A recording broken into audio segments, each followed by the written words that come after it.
So I've been fortunate enough to be one of the first people in the UK to be able to try the Nutramare 360 food, which means that pretty much to the day I have now been using the food for a full year. So I figured it's a good time to do a full review in terms of basically everything to do with the food and how it has or could have affected the fish in terms of growth, coloration, skin quality, general health, and then also everything to do with the water in terms of the water parameters, the water clarity. The day before I started feeding Nutrimare 360, I bowled up pretty much every single koi in the pond and did a video of each koi and also measured it, just so in a year's time, when I do a year review, I can show you exactly the change that all of the koi have gone through. So to start with, I should probably do all of the specifications in terms of my pond, how much I've been feeding, etc, etc. So my pond isn't exactly a complete normal hobbyist pond, but it's far from a real high performance pond that is specifically set up to really maximize the growth of the koi. So the water volume in absolutely everything, including the bog filter and the filtration underneath the decking, is 12,000 litres. It's got a drum filter, which then goes into a static bio chamber, which is 100 litres of K1, not aerated, just static, and then goes up into a very small bog or wetland filter before coming back into the pond. My pond is unheated, so in the winter it has a polytunnel over it, and I have managed to keep the temperature for the majority at 10 degrees. It's unheated, but it kind of is heated at the same time. The oxygenation of the pond, which plays a huge part in the growth and appetite of the koi, is satisfactory at best. So with all of these things taken into account, I feel like this is pretty close to a real world average pond that's not heated to 24 degrees throughout, doesn't have massive amounts of oxygenation in, and a huge turnover rate with mental biological filtration capacity. So due to my pond being basically unheated, the feeding followed the season. So over winter I fed them next to nothing, and also switched to Nutrimare Sensitive, which I'm not actually sure if that's available in the UK anymore. The idea behind it is it being a food that's more suited to winter feeding, so the protein's lower, therefore the digestibility requirements are a bit lower, and the health enhancers are even higher than in the Koi 360 range. All of these things combined make it a pretty good option for winter feeding, where the koi are likely to be a bit more stressed out and have a lower immune system. As spring came, I slowly switched the food back to the standard Koi 360 range and titrated up to around 200 grams, which I reached this in about May, and I've been holding that ever since through to, well, now, which is late August. In the 12-month period that I've been feeding the Nutramare 360, they've been on 200 grams a day for around 18 weeks in the months between May and September. And for the most part, this has been shared between 18 koi in there. Only recently, around 2 months ago, I've moved several of them onto my dad's pond. So now the 200 grams is getting split between 13 koi. Yeah, 13 koi. For anyone that this might make a difference to, my KH is always around 6, my pH is always just under 8, and what's the other one? The GH is always around 10. Throughout the year, in all the seasons, even including when I was increasing the feeding, the ammonia's always stayed at 0, and the nitrite has always stayed at 0, apart from one occasion where it did spike up to 0.25 parts per million, so still within a safe range. And that was around mid-spring, where I'd quickly increase the feeding from 80 grams to 120 grams within a few days. And then a couple of days after that, I started to get a nitrite spike, but again, still within 0.25 parts per million, which is obviously down to the increased feeding. Now, in my eyes, increasing the feeding by 50% within a few days, you're bound to get something like that. But even then, it was still very much within safe ranges. So, in my eyes, really, that's expectable and acceptable. In terms of the water clarity of the pond, I have absolutely nothing negative that I could say about the food at all. Now, obviously, the filtration plays a massive, massive part of the clarity of the pond. So much so that it's always hard to say that the food is or isn't affecting the water clarity.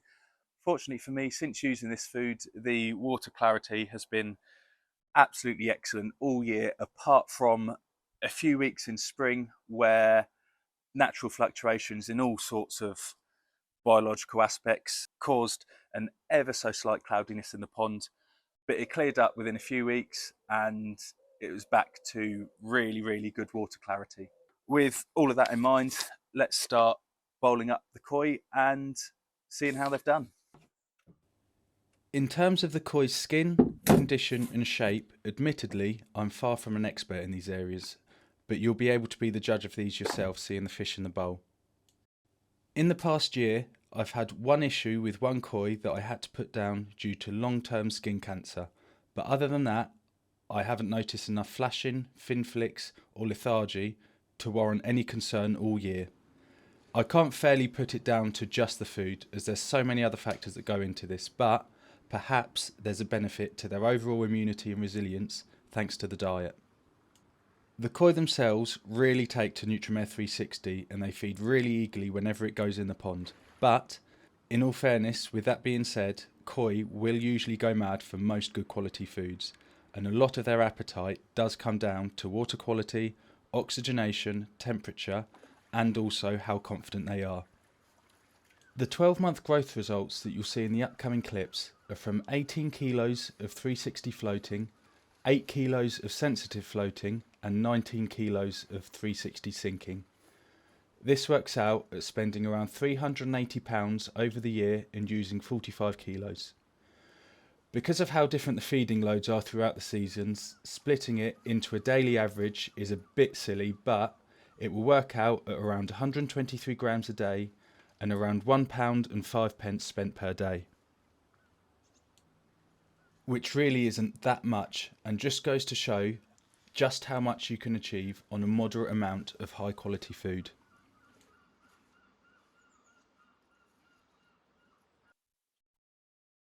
So this is a gin mitsuba, I believe. This koi is around 10 years old and from just a garden centre, so it's nothing special in terms of show grade quality. It's currently the biggest koi out of the lot, but I'm interested to see if the Yamabuki or yellow koi has finally caught up and surpassed this one at only 2 years old. There's a lot of talk about old koi not being able to grow much.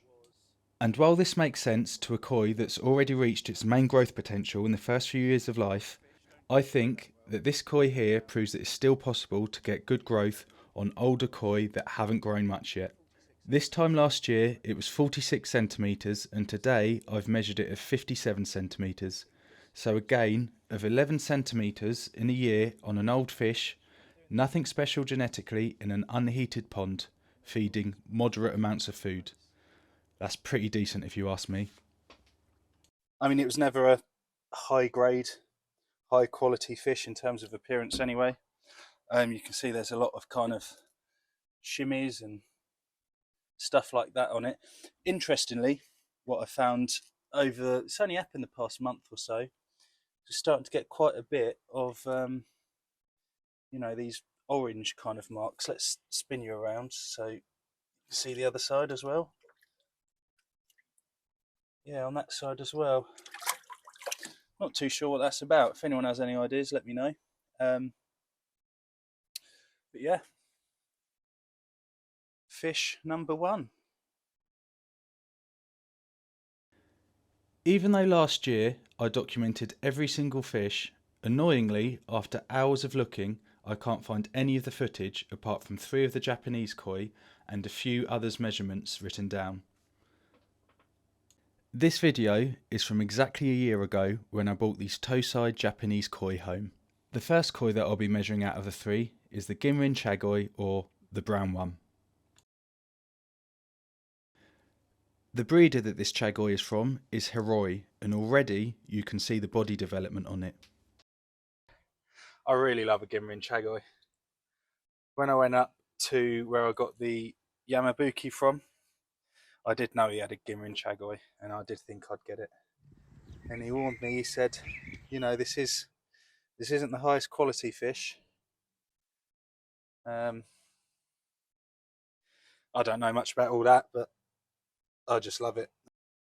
I'm just looking at my notes. 27 centimetres when I got it a year ago. I reckon it might be 47 now. Let's find out. Just chill out for a minute, mate. Oh wow, 49. So what's that done? About 22 centimetres in a year. So yeah, there it's 50. So yeah, it's definitely 49. I really like the body of it. I mean, Chagois obviously are known for their powerful bodies, but if I'm right, Hiroi, I don't think are that well known for breeding Chagois. I could be wrong. Let me know if I'm wrong. But Next up is the Ginrin Achiba, or the brown and silver one. I mean, I fell in love with the Ginrin of the grey more than anything else. Obviously, the pattern, in terms of it being, you know, like a show fish or anything, isn't the best because it's a bit patchy up here. So when I first got this a year ago, I measured it at 32 centimetres. It is now, oh wow, 49. I thought it was going to be about 45. So what was it? So 32 to 49, so that's 17 centimetres in a year. I bought it as Tosai, so I imagine it's Nisai now. All that lot still confuses me a bit on how it works. But yeah, that's not bad at all. On to the next one. Naturally, I've been getting a lot of questions asking about comparisons between this and Saki Hikari colour, which is the food that I was using before.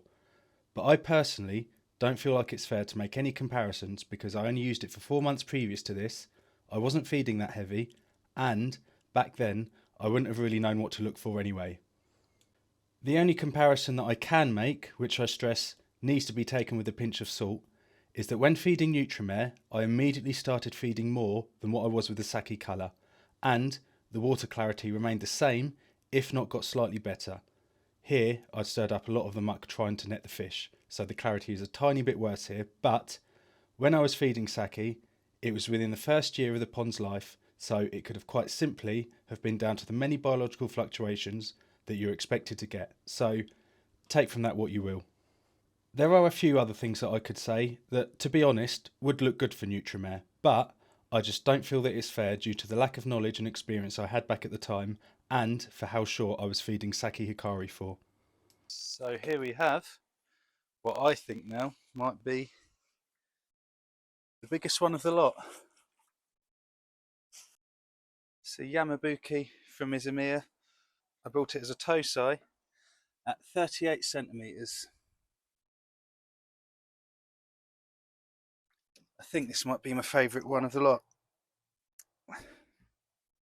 Does have one scale here that's white, got no yellow, but I still love it. So it's gone from 38 centimetres. Will it beat the other one at 57? Ooh, pretty much exactly the same. So what is that? 19 centimetres in a year in an unheated, non-Azakuri grow-on environment. So that's pretty good. I'm happy with that. Hopefully that might get to 60 centimetres before it starts to get cold, because it's only about 6 weeks ago I measured it at 54, so it's gone around 3 centimetres in about 6 weeks. So it might hit 60 by the end of the year, but I'm not going to take her out again this year, so I won't truly know, but yeah, it might do. Here we have a Goshki, bought from Gatwick Koi. I can't actually remember the breeder's name, it begins with an M. M for Manuel.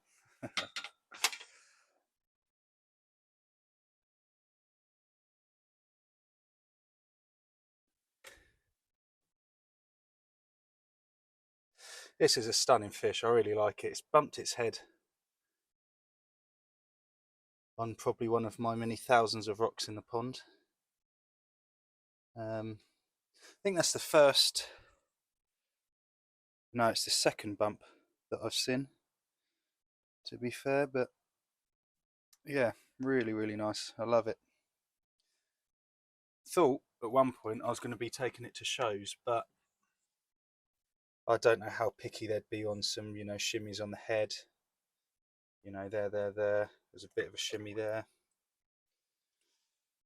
And also, I just don't know if I want to be doing shows anyway, to be honest.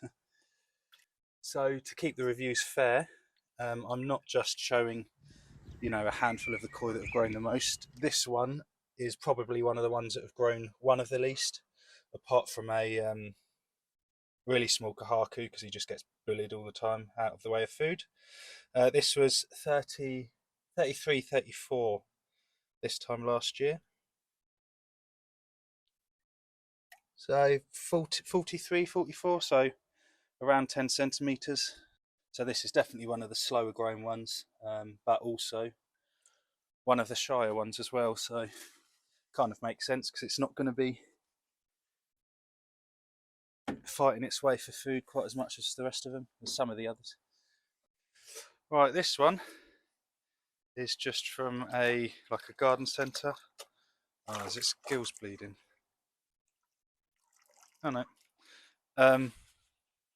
If anyone has any idea if it is a particular variety or not, let me know.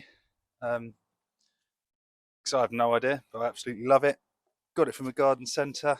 Well, got it from World of Water probably about 9 years ago. Yeah, it's Deutz. The Deutz something. Although it does have some scales on its back here, so I mean, you guys would be a better judge than I am.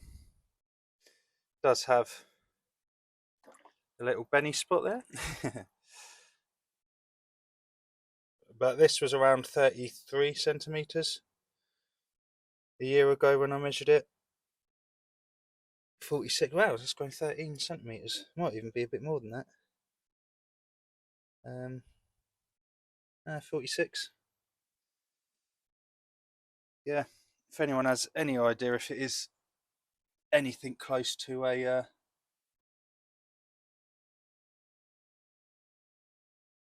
textbook variety, let me know, but I have no idea personally.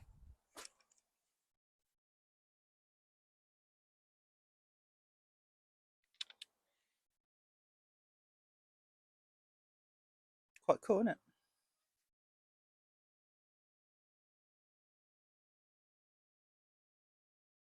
More proof that you can still get decent growth from an old fish. So after using this koi food for a year now, I am 100% going to be sticking with it. I have not a single reason why I would use anything else, apart from the fact that it's reasonably priced at, I think it's around £8.50 a kilo. I genuinely also believe, and this is heavily backed by scientific research as well, that this food genuinely has the best list of ingredients out there compared to absolutely any other food. I've gone into this quite a lot in a lot of my other videos, into quite a bit of depth, so I'm not going to do it again and bore everyone again. But a lot of foods out there have such big flaws in their ingredients, such as cheap filler ingredients, such as soybean meal, poultry meal, dried bakery product or something like that. Every single other food on the market has these, including the really, really expensive stuff. So I do believe that a lot of these foods are able to be sold at these price tags purely because of reputation as opposed to anything else. Now, I'm not having a dig at anyone who chooses these foods based off reputation, who has time to do a real deep dive into trying to work out koi nutrition and what ingredients are best, etc., etc. At the end of the day, reputation and experience is a massive help in choosing what is likely to be a good product. Saying that though, the more knowledge that's shared around koi nutrition and koi food, hopefully more people will start to realize that these super duper really expensive koi foods aren't necessary or even the best. In a couple of weeks, I will be getting a new koi.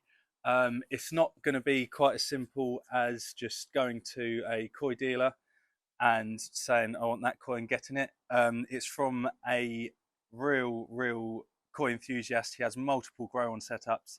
He's got 3 or 4 varieties from Danichi that he's been growing for I think about a year now, close to a year. And essentially, there's like a game of chance. I think they want their food. There's a game of chance. I think it's something to do with like drawing short straws, long straws. Whoever draws the shortest or longest, I don't know what way around it is, gets the first pick, the second pick, etc., etc. So either way, I'm going to be ending up with a Ginrin Danichi. I'm hoping it will be a Sorogoi. If not, it really doesn't matter because there's also yellow monkeys that are really nice, Chagois as well, and something else, but I can't remember. So should be quite a fun day out. I'm not sure how much I'm going to be recording of it because there's going to be a lot of people there. I don't think everyone's going to want cameras shoved in their faces, so I'll see what I can do. But it should be a fun day out, and stay tuned for that.